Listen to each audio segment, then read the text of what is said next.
Salam sama gaay tey dañuy def beneen rubrique ci Il était une fois. Regarde-moi cette photo. Il était une fois, tout ça se passait en Italie. xoolal ma tous ces grands joueurs là. Il y a di Zidane, di Del Piero, di Mancini, Sidorfu, Baresi, Nakata, Ronaldo, Vieri, Vieira, Veron, Buffon, Boban, Roberto Baggio, Gianfranco Zola, Zanetti. C'est exceptionnel. Italie lii moom dootu ko amaat xawma fan la koy jëlee mais képp kuy suivre foot italien boo gisee photo bi sa yaram dina daw. Il était une fois en première ligue en 2009 Manchester United daje ak Tottenham xoolal ma bi photo Ronaldo kan moo nekk au marquage Modric et Gareth Bale et figure-toi en 2018 ñett ñi ñëpp mën nañ leen considérer des légendes absolues pour Real Madrid ci football. Il était une fois am ay joueurs yoo xam ne dañ doon coacher seeni ancien club ku ci mel ne Zidane ak Lampard mais Cruyff gën na ci siiw niki noonu Carlo Ancelotti côté Milan, Diego Pablo Simeone côté Atlético Madrid, Didier Deschamps Olympique de Marseille, Luis Enrique FC Barcelone, Ole Gunnar Solskjaer Manchester United, Ronald Koeman FC Barcelone, Thierry Henry AS Monaco, Andrea Pirlo Juventus de Turin et Xavi Hernandez FC Barcelone. Il était une fois Bayer Leverkusen dajale beaucoup de jeunes talents, Lucho, Juan et Dimitar Berbatov. Quelle équipe ba léegi nag Leverkusen nii la mel déniché ay talent la fi nekkee génnee ko pour les grands clubs jariñoo ko. Il était une fois Pavel Nedved. C'était un milieu de terrain boo xam ne il était buteur, passeur, un vrai sprinter. Da doon pressing di marqué moo tax nag mën nañu wax ne football fay na ko en 2003 ndax moom moo gagné le prestigieux Ballon d'Or devant Thierry Henry et Paolo Maldini. Respect. Il était une fois un joueur bu ñuy wax Cristiano Ronaldo. Selon Sport 90 moom jàppee na ko un des meilleurs joueurs ci 5 grands clubs yi mu football ci 21e siècle bi. Top 1 à Manchester United, top 1 avec Real Madrid devant ay joueurs yi ci mel ne Zidane, Modric, Sergio Ramos wala Iker Casillas. Que des icônes côté Real mais Ronaldo dépassé na leen ñoom ñëpp. Dem Juventus aussi il est top 5 boobu moom nekkul première. Y a Buffon, y a Del Piero, y a Nedved, y a Chiellini mais Ronaldo 5e et pourtant 3 saisons rek la fa def mais dafa marqué empreinte am. Quel joueur. Il était une fois Ballon d'Or 2013 Ballon d'Or bu bëri coow lool. Ribéry wax nañ ne moo ko mérito woon 55 matchs 23 bi 27 passes D.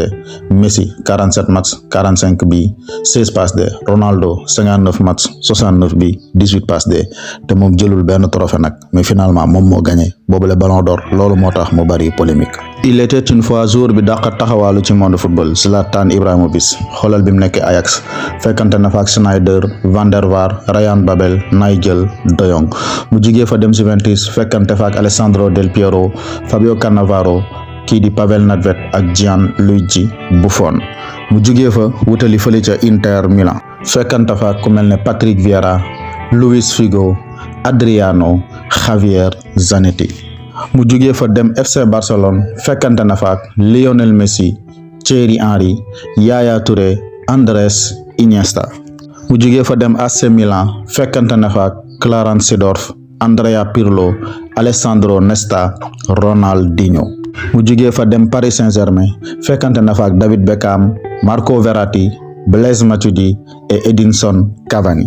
mu jugee fa dem Manchester United fekkante na fa ak Paul Pogba, David De Gea, Wayne Rooney, Romelu Lukaku et malgré tout ça musul jël Ligue des Champions musu ko finalu musul gagné sax Ballon d'Or mais pour man nag terewul mu nekk légende ndax marqué na histoire football rawatina personnage am. Il était une fois à la Juventus de Turin. Juventus ku leen bàyyi ñu bëgg a wax ne avec ce milieu de terrain là gagné wuñ ci sax Ligue des Champions. C'est exceptionnel. Pirlo, pur génie. Marchisio, sobriété.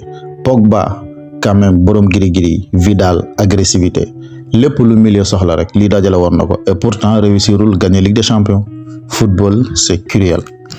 Il était une fois les écoles tactiques réew mu ci nekk yan entraîneur ñoo ko gën a marqué bu ñu xoolee Brésil y a Tele Santana, Mario Zagallo, Carlos Alberto Parreira, Luis Felipe Scolari, Van der Lem, Luxemburgo ak Tite. En Allemagne, il y a Helmut Schön, Ottmar Hitzfeld, Franz Beckenbauer, Jupp Heynckes, Jürgen Klopp et Joachim Löw. En Italie, il y a Arrigo Sacchi, Giovanni Trapattoni, Carlo Ancelotti, Marcello Lippi, Fabio Capello, Roberto Mancini. En Argentine, il y a César Luis Menotti, Carlos Bilardo, Carles Bianchi, Diego Simeone, Marcelo Gallardo, Lionel Scaloni. En France, il y a Aimé Jacquet, Giroud, Arsène Wenger, Zinedine Zidane, Laurent Blanc, Didier Deschamps.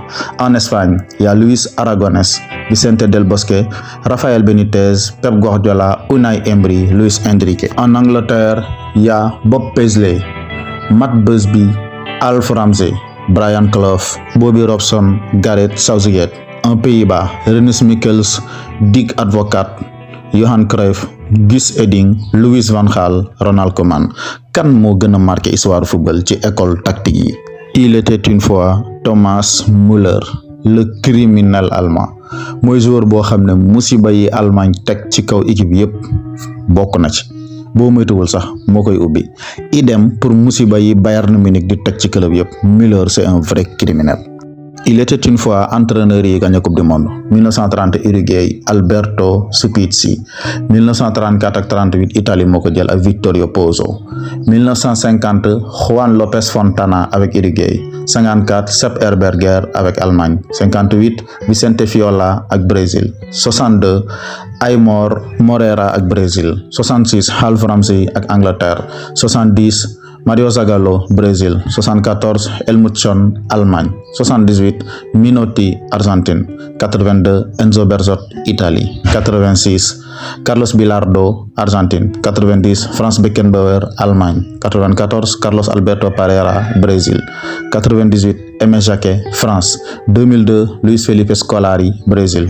2006 Marcelo Lippi, Italie. 2010 Vicente Del Bosque, Espagne.